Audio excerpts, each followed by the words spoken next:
Amen.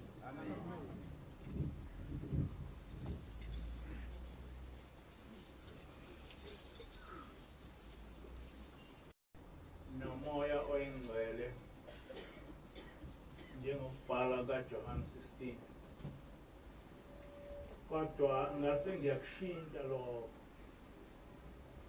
ngoba ngenkathi ngibhala lesi sihloko sengikhohliwe ukuthi konke namhlanje Inkonzo Yesikhumbuzo senkosi yasePhalamende ubaba Inyangayezulu. Ngakho-ke lokho kukhuluma sekoba esontweni elizayo. Amen. Isikhumbuzo senkosi Inyangayezulu. Uma kufanele ukuthi ukhulume ngendaba yomuntu ongasekho, uyaye ungazi ukuthi kufanele ukhulume ngani, ngoba ziningi izinto osuke zimthinta. Uyaungazi noma kufanele ukhulume ngomlando wakhe, noma ukhulume ngokuhlupheka kwakhe, noma ukhulume ngokubusa kwakhe.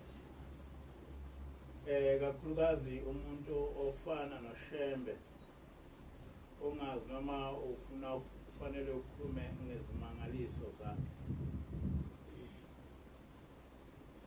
Ngiye ngakuthanda ukuthi ngikhulume kakhulu ngosizi lomuntu olwamehlela, noma kwesinye isikhathi kuyakufanele ukuthi lokho sikukhulume, kodwa ngiyaye ngizibuze ukuthi konke lokho kuzomsiza ngani, nani kunisiza ngani.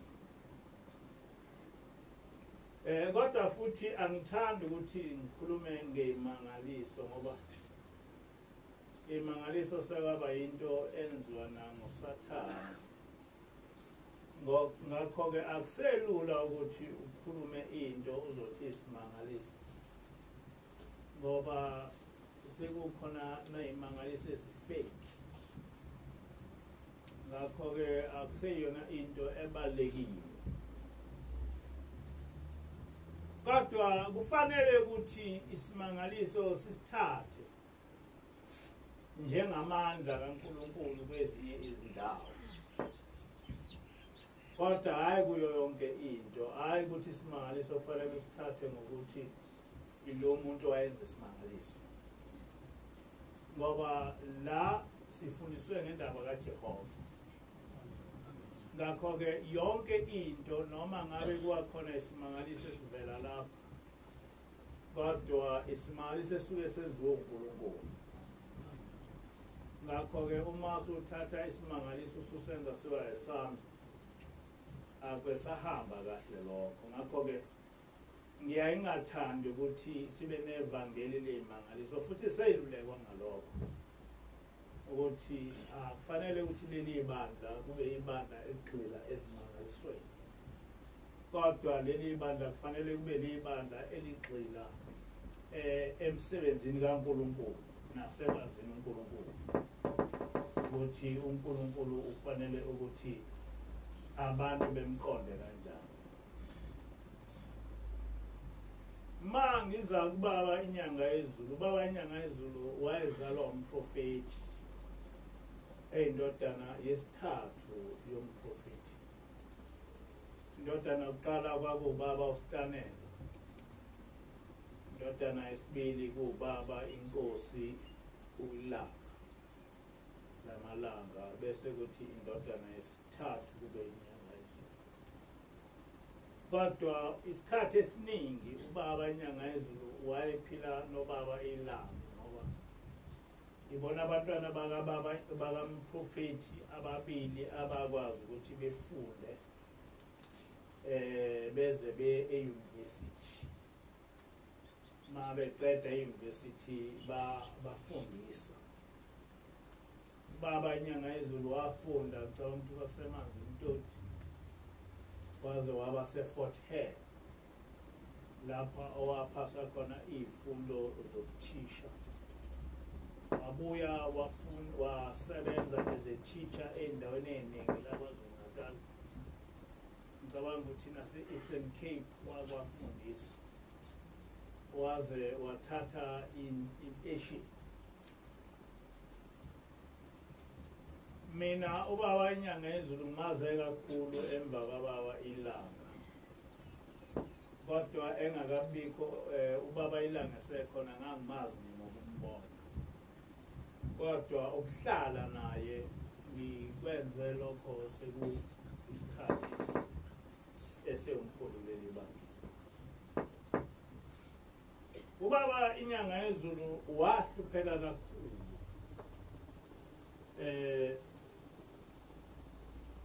ekuphembeni kwaleli bandla. Ekuhambeni kwababa Ilanga wamenyezelwa ukuthi uyena ozoba osewumkhulu ibandla lingakehlukana. Waba umholi inyanga ezisithupha sehlangene sonke eParliament, kodwa cishe enyangeni ka7 wayese ibandla livukelwa indodana kababa Ilanga igama layo uLonda, abalandeli bayo ke babebizwa ukuthi Phasha, kodwa yena igama lakhe uLonda. Ngifuna ukuthi ngikhulume kakhulu ngaleyo nto ngoba iyaziwa, kodwa okwenzeka ukuthi sabona nje sekuneqembu leli qembu leli angeke ngisho konke ngalo ngoba ngangingeza, kodwa sabona nathi sesifunda sesizwa kuma-radio. Ngiyakhumbula ukuthi saseJudiya ngenkathi sinaye ubaba Inyangayezulu sizokufa eParliament kuyaliwa, sekufa abantu, wafa abantu abayisihlanu eParliament idalwa yinto yesikhona. AmaNazaretha athukuthela kakhulu, kuthe kungena umhlangano, ngisazi noma kwangokaJanuwari noma kwakuyimuphi umhlangano, sase siyayimisela ukuthi siyongena eParliament siyowabulala laba. Kodwa kwathi uma ngabe sesithi siyongena, ubaba Inyangayezulu wafike wasamfica sevalile ta, anikwazi ukuthi ningene lapha ngoba nizobulala, nizomanilwa lapha uNkulunkulu uzobaleka. Wayese ubaba Inyangayezulu esethi abafuna mina bengangilandela kodwa kusangene eParliament. Wayesethatha imoto ebheka eMaqadini. Uma ethatha imoto ebheka eMaqadini kwatholakala ukuthi asakwazi ukuthi singene eParliament uma ubaba Inyangayezulu esethena akakwazi ukungena eParliament. Wayesasonke-ke sesimlandela sibheka eMaqadini. Ngiyakhumbula ukuthi ngaleso sikhathi kwaphuma ephepheni esingisi ukuthi ubaba Inyangayezulu wenze i-self-exile, kuthiwa uzenzewa u-exilile yena uqobo, usikhiphile eParliament. Senza umhlangano eMaqadini, uyabona saphuma siye eParliament kodwa sayithola sesenza umhlangano eMaqadini. Angisazi noma kwase kumhlangano wesibili lapho okwafika khona inkosikazi sizotshela ukuthi izotshela ubaba Inyangayezulu ukuthi ubaba Ilanga uthena siye eMatabethu. Yamthatha le nkosikazi ubaba Inyangayezulu yaya naye lapha, ethi ubaba Ilanga ufike wathi asakhe khona. Kodwa konke lokho kwenzeka siseyintabeni, sihleli entabeni, ngoba sesikushile eParliament. Ngiqonde ukukhuluma lokho-ke ngoba ngikhuluma indaba eyaziwayo engazokusiza abantu ngoba ihlale ikhuluma. But I'm just giving you a background yokuthi ngoba abantu bahlale befika lawo ukuthi kwenzeka kanjani. Saphuma nobaba Inyangayezulu ePhakameni, sasikuthanda kakhulu ePhakameni, kodwa kwatholakala ukuthi izimpi ezikhona ziyasiphoqa ukuba siphume. Kwase kwathiwa-ke umuzi waseMhleni olapha eMatabeleland. Umuzi waseMhleni kwakuyihlathi elikhulu, kodwa salingenela, salisebenza. Ngiyakhumbula ngelinye ilanga sasebenza nobaba ubaba Inyangayezulu uqobo lwakhe, sithi sisebenza ebela. Ngiyakhumbula nje umfundisi umwelasa owasebenza wayigenca, wayesethi ubaba Inyangayezulu uyalunga. Angishongo mina ukuthi uma ngithi sebenza bengisho ukuthi usebenza wena ngezandla. Nansi inhlanhla ubaba Inyangayezulu-ke wayeyiclown. Uma uhleli naye nje uhlala uhleka nje, he was a clown. Njengoba ngithi nje wathi uyalunga, hayi ukuthi wayethi uyalunga, wayedlala nje. Hayi ukuthi na umwelasa wayeselimele kakhulu, wayelinyazwe nje asazi ukuthi kwama kanjani. Kodwa ngikhuluma ukuthi ubaba Inyangayezulu kwakuwumuntu onenhliziyo enhle kakhulu. Lokho ngeke ngizwe nje abantu kusebenza ubaba Inyangayezulu wenza ukuthi ubaba Inyangayezulu kwakuwumuntu olunge ngendlela esimangaliso, onenhliziyo enhle ngendlela esimangaliso. Ngisho esontweni nje ma eshumayela, wayeshumayela nje ehlala ehlekisa. Wayeligagu kakhulu lokuhlabelela, wayehlabelela kakhulu. Mina wayengikhonzile kakhulu ngoba ngezinto ke eziningi ngihlale ngizisho ukuthi okokuqala ewubaba, yize wamholi kodwa wayewubaba. Okwesibili wayengithanda nje, angazi noma kwakwenziwa ukufunda noma kuyini, kodwa ngaso sonke isikhathi wayefuna ngibe seduze kwakhe. Wangisusa ngenhlanhla wathi angizohlala la eduze kwakhe. Wayethanda, wayethi uma esehlabelela, ngaleso sikhathi ngangisakwazi ukuhlabelela kakhulu, aselaphela manje isikhathi. Kodwa ngaleso sikhathi ngangihlabelela kakhulu. Uma ngangihlabelela ngangaziwa ibobonga, ngiziwa ibobonga abantu kusefikile ngombathi. So ubaba-ke engithandela ukuhlabelela. Kodwa kukhona into engayikhohlwa eyenzeka ngesikhathi sikababa Inyangayezulu. Angizukusho ukuthi yayenziwa kuye, kodwa yenzeka ngesikhathi sakhe. Ngangiyimantshi eMbumbulu, cishe kwaku-1985, ngiyimantshi eMbumbulu. Kwathi ebusuku ngihleli ngabona sengena umama esasontana, ehamba nendodana yakhe. Le ndodana ngangayazi. Wayesethi lo mama, nansi indodana yami, ngiyibonisa ifika nje yabulala umuntu, yabaleka. Manje ngiyibonisa ifika la ekhaya, manje ngabona ukuthi angilethe kubo. Ngase ngiyayibuza lo mfana ukuthi ngempela wambulala umuntu, wathi lo mfana yebo.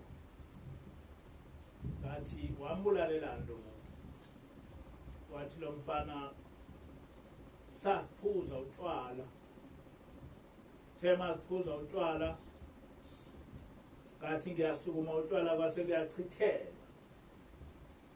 Wayese uyasukuma lo mfana engithuka, ethi ngisiphuphu umfana noShembe owathi uzama kundiza wafa.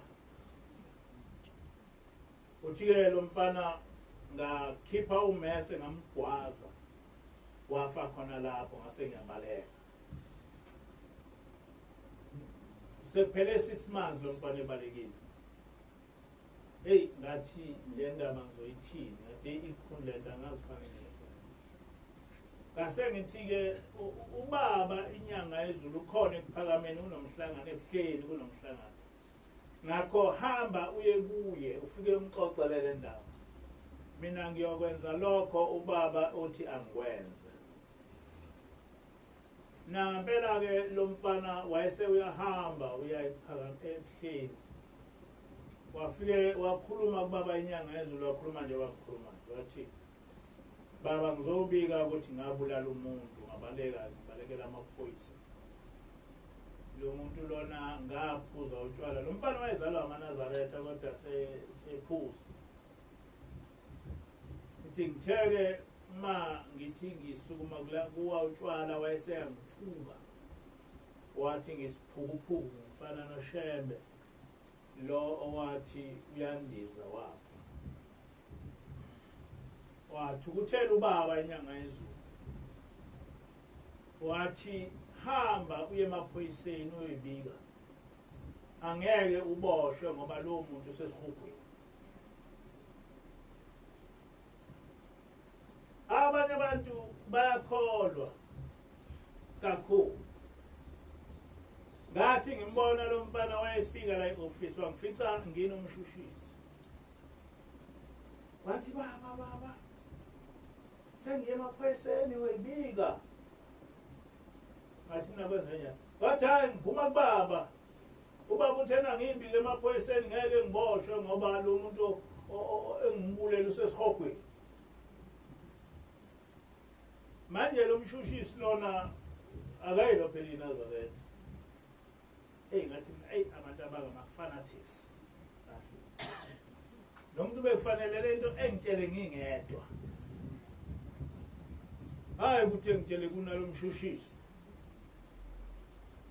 Washo-ke wakhuluma lo mfana, wakhuluma kulo mshushisi lapho. Wayethi sengiyahamba-ke baba sengiyemaphoyiseni. Uthe uma ephuma lo mshushisi usefile ukuhlela. Uthe uma ephuma ethi umshushisi uthini lo? Uthi ngeke eboshwe. Ebulela umuntu. UShembe uthena ngeke eboshwe ngoba umuntu esesihogweni. Wathi ayizoke sibone phela. Hayi ngabona ukuthi hayi usenkingeni. Wahamba lo mfana waye emaphoyiseni, afika amaphoyisa ambopha. Athe mayesembophile amvalele esitokiseni. Kodwa edokotela basebebhala ukuthi akakhiphe 100 rand ibail. Wavela kimi phambi kwami. Ndiye ngibona ngakusasa nangu lapha usesebhoksini. Ma ngithi ngiyabhe umshushisi ethi bamfiksele ibail amaphoyisa ka 100 rand. Athi mina what? Ungabulala umuntu ubaleke bese uzonikezwa ibail ka 100 rand.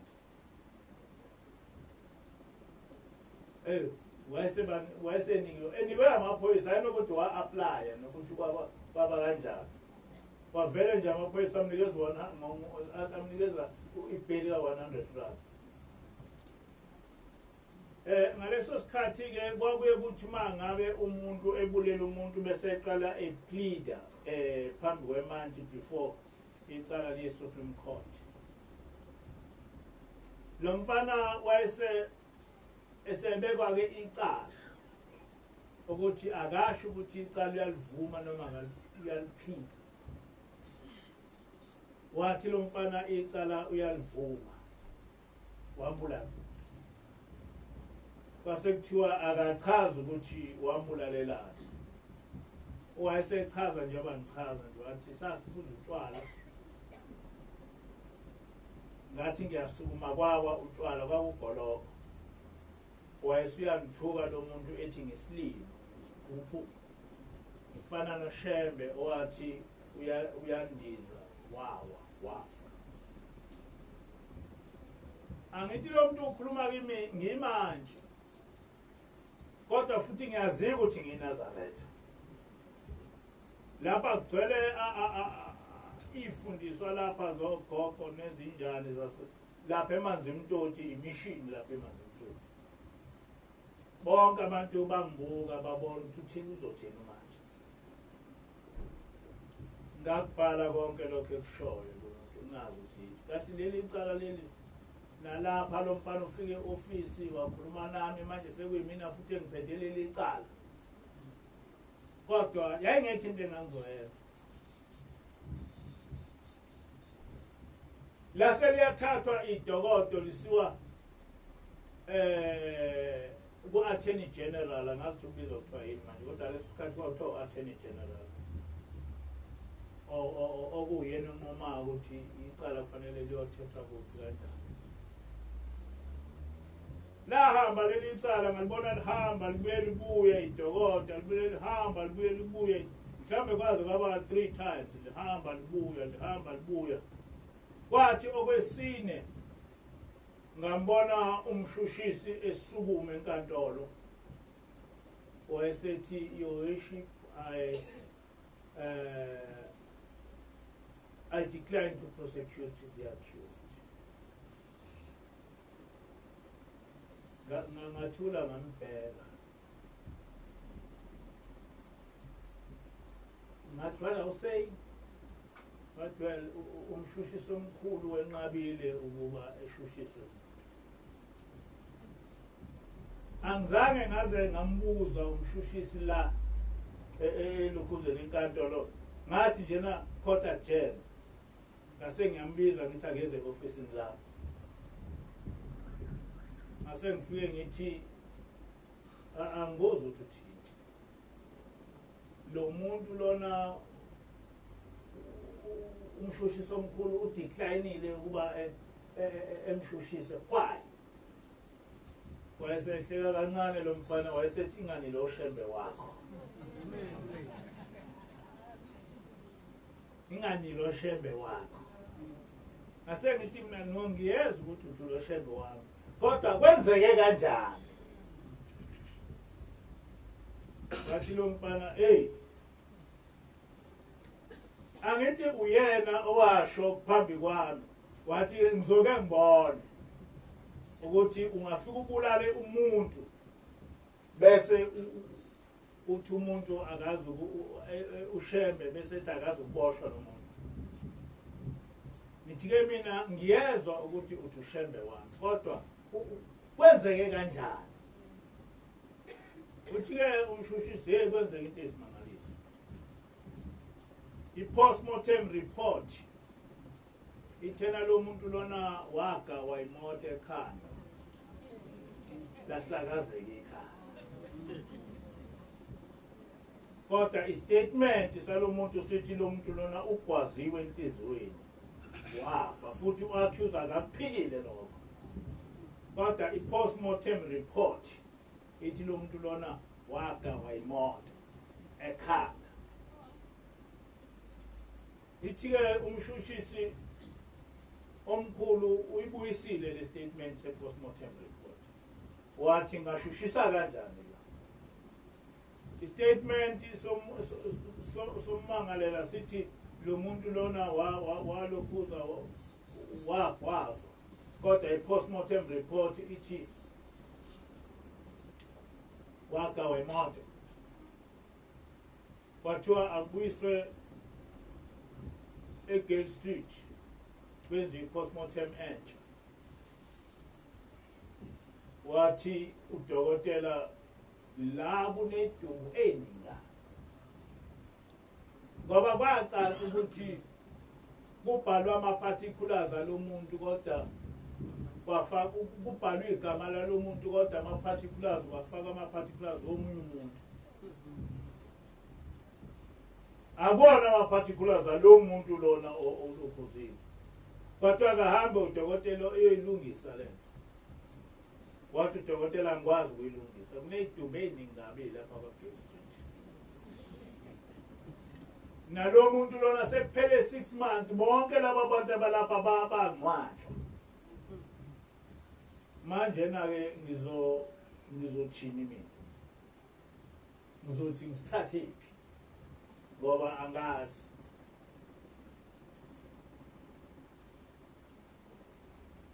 Wathi-ke umshushisi uma-ke ungazi ukuthi kwenzeke kanjani ukuthi kuhamba nama-postmortem report kodwa amagama eqondile ngaleyo ndlela-ke angikwazi ukuthi ngiqhubeke naleli cala. Waphuma kanjalo lo mfana njengoba eshilo ubaba Inyangayezulu wathi hamba uye emaphoyiseni uyoyibika khona ngoba lo muntu lowo uthuke umoya oyingcwele akekho ezulwini usesihogweni. So awukwazi ukuthi uboshelwe umuntu osesihogweni. Wahleka umshushisi kodwa wahamba wafika khona lapho waphuma. Lo mfana waye engayilo iNazaretha kodwa leso siga sakhe samenza ukuthi eyeke utshwala ebuye ezosonto. Ngamshiya embumbulu eseyiNazaretha impela egcwele seyinkosana esinayo yenza yonke ngoba waphuma emlonyeni wengwe. Manje na-ke angeke ngisho ngithi kwenzo ubaba Inyangayezulu kodwa ubaba Inyangayezulu owathi kulo mfana hamba uyoyibika emaphoyiseni awuzukuboshwa ngoba lo muntu okubulele usesihogweni. Lo muntu okubulele usesihogweni. Kwathi noma lo umshushi seyihleka le ndaba mina yangiphatha kabi indaba lo mfana ngathi hey ukuba ifanatics kwinto esimangaliso. Lo mfana lona bekufanele kuqala ezekimi engayikhuluma into enje phambi komshushi zoba ngeke yenzeke. Mina ngangineqiniso ukuthi ngeke iziyenzeke nje. Yizo ubaba Inyangayezulu ethena izokwenzeka kodwa ithemba nje kodwa lento ayikwazi ukwenzeka. Kodwa yenzeka. Amen. Yenzeka. Ngisho ukuthi ke ubaba Inyangayezulu njengoba nimbona nje kwakuyindoda esimangaliso mangaliso kodwa kwakuyinkosi esimangaliso. Inkosi ehlala ihleka nje. Inkosi enomusa. Wena umusa ubaba Inyangayezulu. Futhi wakwakha ubuNazaretha. Singathi njengoba namhlanje nasibona imangaliso ezenzekayo. Sibona oshembe bedansa. Into exakile leyo. Asikwazi phela ukufihla lokho ukuthi isimangaliso sithule nje. Kodwa isimangaliso leso ukuthi ubone ushembe edansa namakhosikazi. Hayi namadoda edansa namakhosikazi. Ushembe efake isilamba. Uyathula ufikelwe usizi. Ukuthi kwenzekani kuleli bandla. Kwenzekani kuleli bandla. Lento eyenzeka ebandleni lamaNazaretha awazi ukuthi uzoyibiza ukuthi injani. Asazi uzoyibiza ukuthi injani. Njengoba kade ngikhuluma ubaba Inyangayezulu wayengithanda kakhulu futhi enethemba. Ngakho ke nginegunya lokuthi uma kwenzeka izinto engasaqondile ngizikhuluma. Ngoba ngiyakholwa ukuthi ezulwini akakho omunye umuntu owaziwayo nothendiwe ngaphandle kwaNkulunkulu. Amen. Ubaba Inyangayezulu wangibiza. Wathumela abavangeli abantu kwangabavangeli kodwa bahambe sebengabafundisi. Kwakumvangela umthethwa, kumvangela umgabhi, kumvangela umathonsi. Ngisazi ukuthi ubantu. Kodwa umthethwa, umgabhi nomathonsi ngiyabakhumbula. Ngababona sebefika emadadeni. Babehamba ngekhulu. Ebofu. Konkhumbulo kule bafundisi.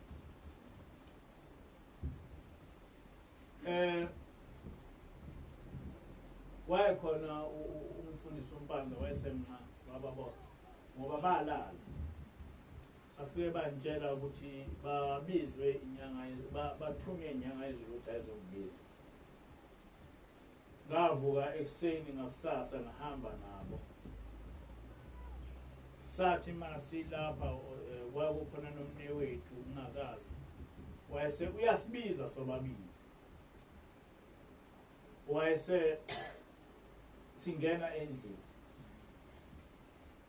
wayesethi ubaba Inyangayezulu kithi sinomne wethu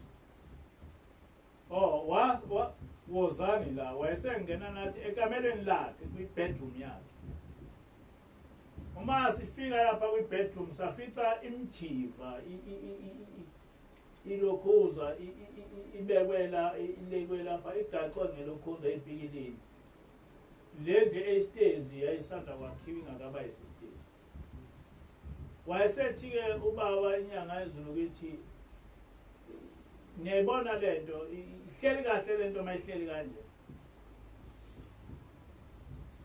sathi thina nomnewethu ayihleli wayesehamba nathi eya kwelinye ikamela uma sifika kuleli ikamela safica kunamafuhlulu kufakwe yonke into iminikelo yabantu ukudla yini kugcwele kuleli ikamela wayesefika ubaba Inyangayezulu ethi ihleli kahle lento mayihleli kanje sathi baba ihleli kahle wayesehamba eya kwelinye ikamela futhi safica kukho kunje ngoba kundala cwele nje yonke into nalapho futhi wafike wabuza wathi zihleli kahle lezi zinto mayihleli kanje sathi thina cha baba ihleli kahle wayesehamba eya nathi kwi-dining room sithema sesiyi-dining room wayesethi ngiyazi ukuthi senididekile futhi sasididekile kakhulu wathi ngiyazi ukuthi senididekile ukuthi ngithini wayesethi angikhulumi ngayo leli ngikhuluma ngebandla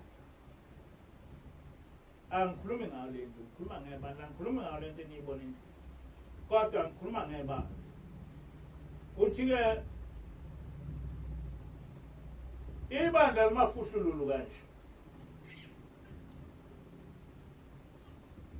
nakho-ke engibizele khona ukuwa nokuvuka kwaleli ibandla lamaNazaretha uNkulunkulu uyobuza kini nobabili wayesethi sengiqedileke hambani sase siyahamba saphuma phandle sathi uthini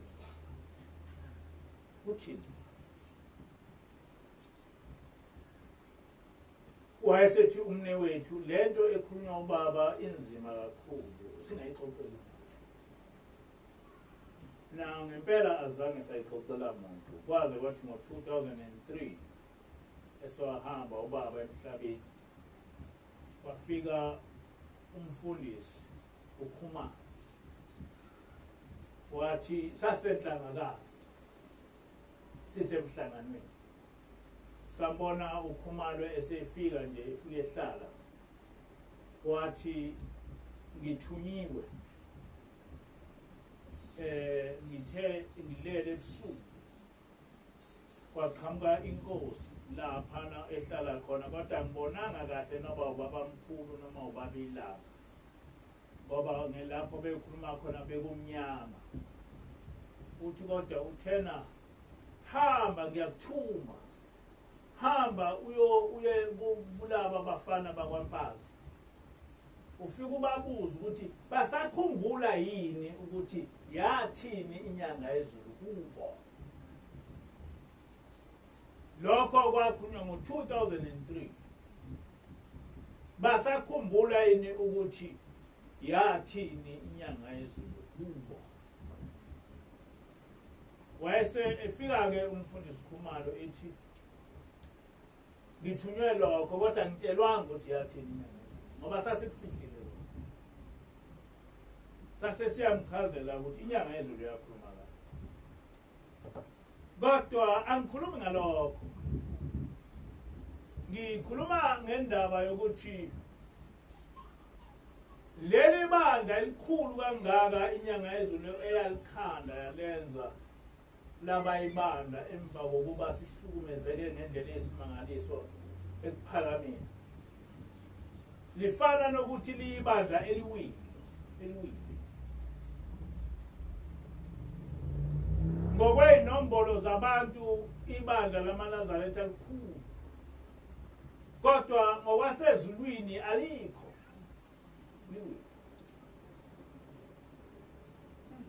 Ileyo nto ebuhlungu ukuthi ngokweyinombolo zabantu abasho bengasho abantu bethu umuzi wasebuhleni, ibandla lasebuhleni likhulu futhi likhulu kakhulu, kodwa ezulwini alikho. Ngoba emva kwababa Inyangayezulu leli bandla ngokukholwa lawa laqala ukuwa kusekhona ukuthi, kodwa noma laliwile kusekhona ukuthi kwakuyizono zabantu, ngoba abantu balikhulu nalapha abantu banazo izono. Kodwa njengamanje na inkinga yebandla lasebuhleni akubona abantu kuphela, ubuholi bakhona.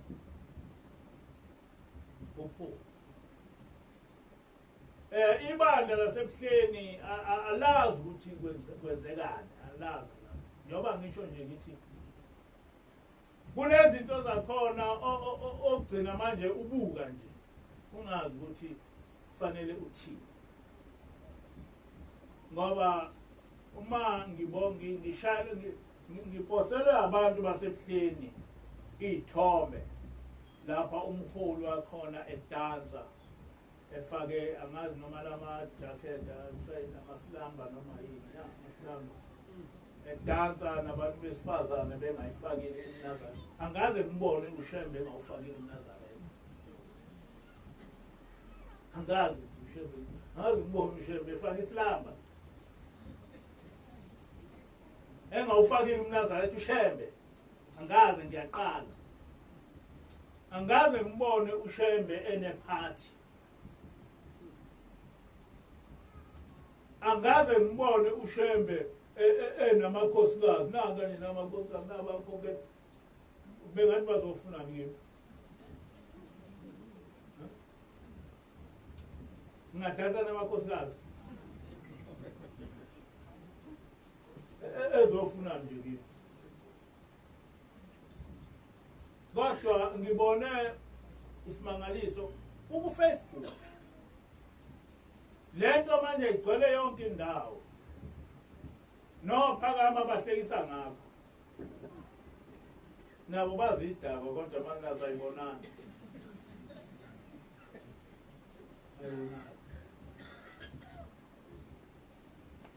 Ngakho-ke we have got a duty.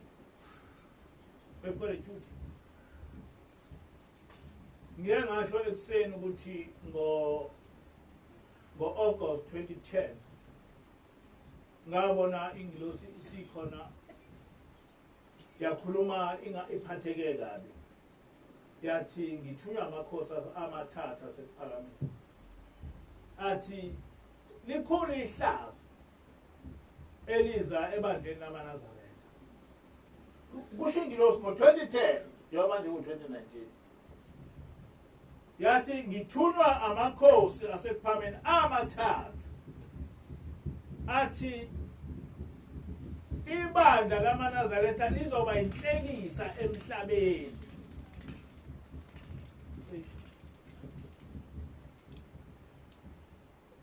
Ibandla lamaNazaretha lizoba inhlekisa emhlabeni. Kusho ingilosi yathi kuthiwa ngizokutshela ukuthi ibandla lamaNazaretha lizoba inhlekisa emhlabeni. Yayisithi ingilosi athena amakhosi asekuphameni asethembele kuwe. Yayisithi ingilosi nami mfowethu ngethembele kuwe, ungangidumazi. Ngiba nesibindi ngaleso sikhathi ngabikho leli bandla. Ngabikho leli. Nami ngangisesebuhleni. Ingilosi sho. Angizange ngazi ukuthi kuthiwani. Kodwa kulokho kuqhamuka nje amahlazo, kuqhamuka nje amahlazo, uthi ubheke lokhu, uqhamuke lokhu, uthi ubheke lokhu, uqhamuke lokhu, uthi ubheke lokhu, uqhamuke. Awazi ukuthi wenze njani. Awazi ukuthi wenze. ekuqaleni sabuka amakholwa utho naku sekunezangoma naku sekwenziwa ukuthi naku sekwenziwa ukuthi hayi sabona nabafundisi nabo kodwa njengamanje na ubuholi bonke umholi webandla elikhulu kangaka utholakala ko Facebook edansa ngamasilamba namakhosikazi kungafaki umNazaretha.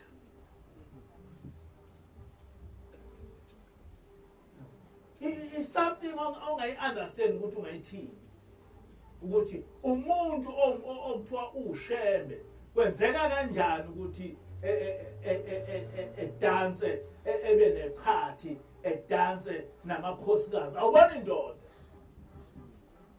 kodwa udansa namakhosikazi kuyadanswa impela noshembe makhosikazi adansa noshembe ufaka isilamba manje na-ke ngiyamtshela ubaba Inyangayezulu ngikhuluma nayo inkosi yamakhosi ngithi angazi ufanele ngenze njani wathi ukuwa nokuvuka kwebandla lamaNazaretha uyokubuza kimi nomnewethu enganginaye akasekho emhlabeni manje angazi ngoba njengoba ngikhuluma nje abazongihlasela ngihlasela yiwa amaNazaretha. There is nothing okufanele ngibatshele yona noma into ingaba clear kangakanani ukuthi this thing is wrong, this thing is irreligious. No, kufanele kuvunywe kuthiwa no, correct, and I won't do that. I won't do that.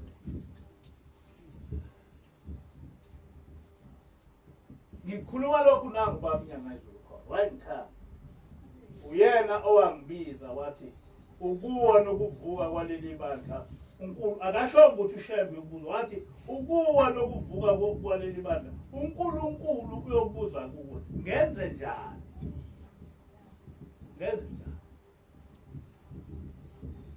fanele mina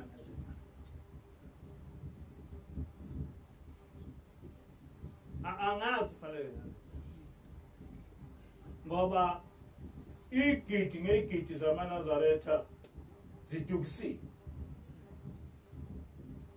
igidi ngegidi zamaNazaretha azingithandi hayi kancane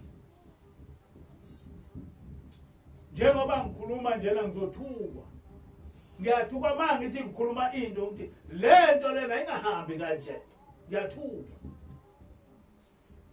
uma ngitshela abantu basephakameni ukuthi no musani ukuthatha ubaba ilanga nimwenze ebe ngaphezulu kwababa mkhulu ngiyathuka kuthiwa angimthandi ubaba ilanga ngeke kanjani ubaba ilanga ngoba njengoba ngilapha njena ingilosi ingitshela ngobaba ilanga zonke izinsuku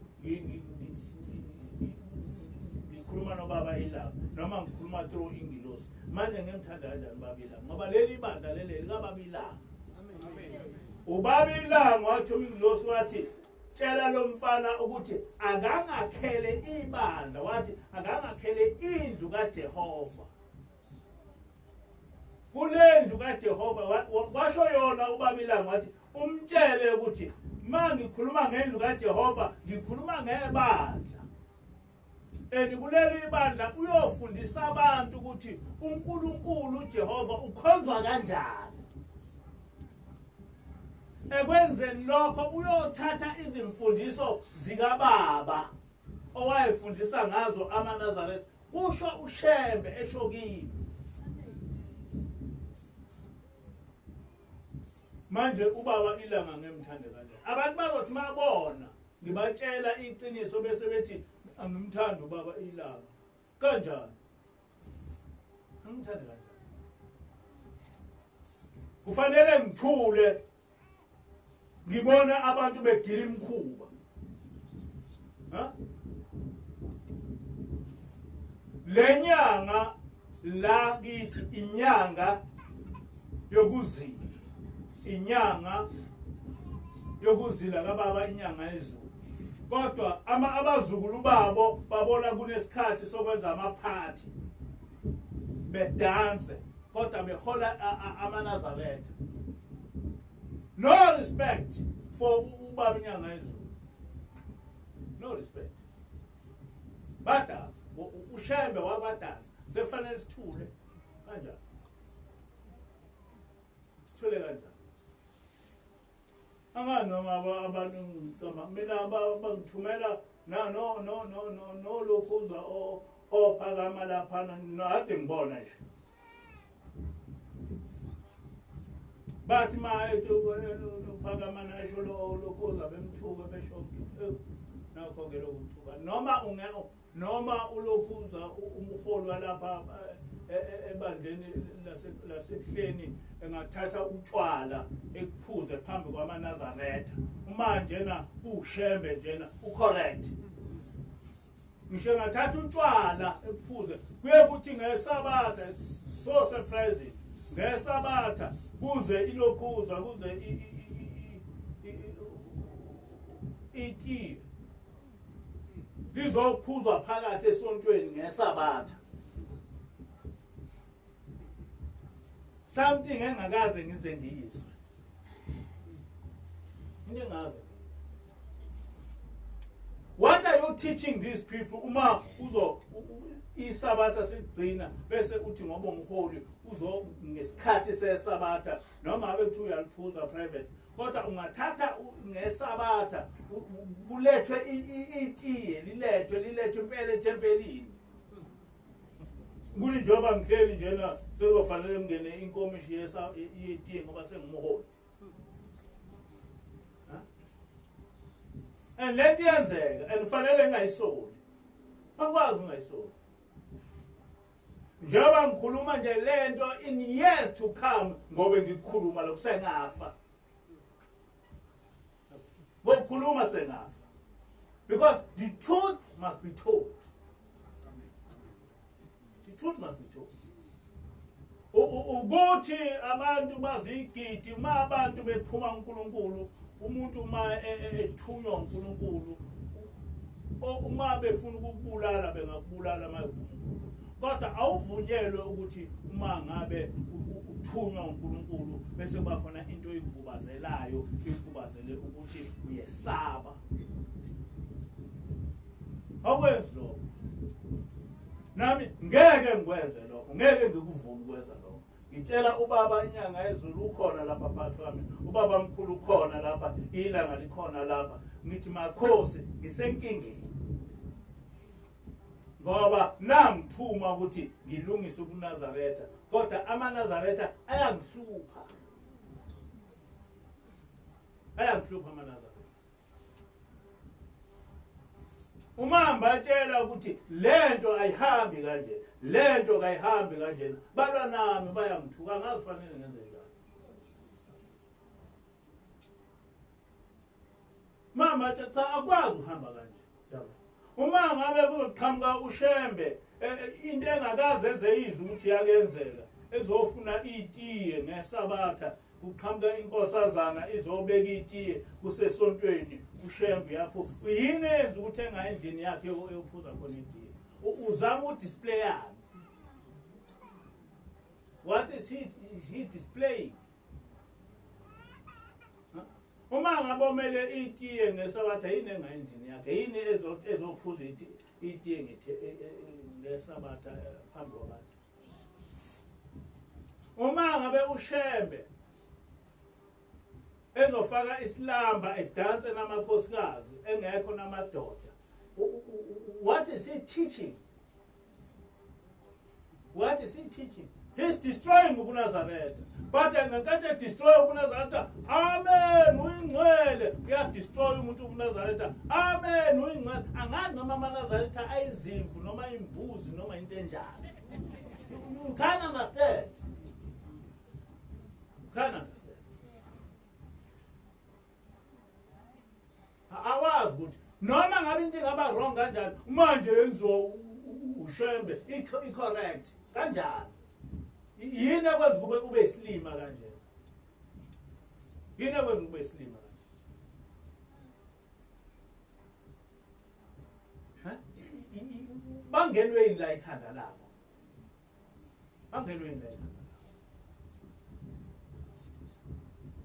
Can you imagine ushembe faka isilamba edansa namakhosikazi ngesikhathi ngesikhumbuzo sikababa sikayisemkhulu. What is that? What is that? Inkosi busephambi kwebaba. Amen.